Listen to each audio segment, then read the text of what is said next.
Hi,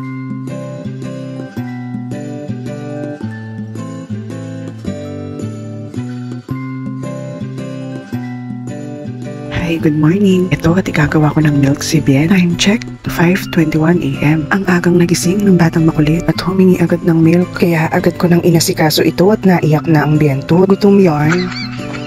11 ounce ang nauubos ni Bien sa isang dedean lang, pero parang nabibitin siya. Kulang na at parang malit na itong feeding bottle sa kanya. Aba at ayaw ata at pakipot pa itong batang makulit.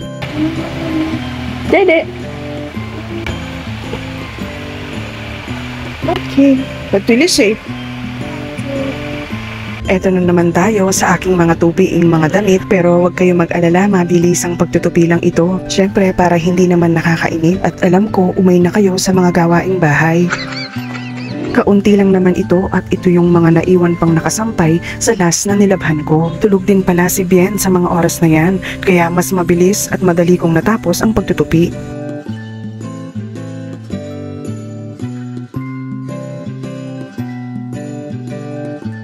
Anyway, ubos na pala itong hair serum na gamit namin. Noong February ko pa na-receive ito. Magti 3 months na din namin gamit bago naubos. Naku, napakasulit. Naghanap lang ako sa Orange app at luckily nakachamba. Super nagustuhan namin ang hair serum na ito. Hindi ito malagkit sa kamay sa tuwing i-apply sa buhok at natural ang shine ng buhok kapag naka-apply na ito. At kung gusto mong itry ang link sa comment section. Naku, batang makulit, kawawa naman. Charot lang. Napagtripan na namang maglaro dito sa may bintana sa side kung saan ako nagsasampay. Nuko, pangamesipit kagamat Ken. Tuwang-tuwa pa ang batang makulit sa tuwing sinisilip at pinipik abo mo. Okay, hanggang dyan na lang muna. Bye! Open! Wow!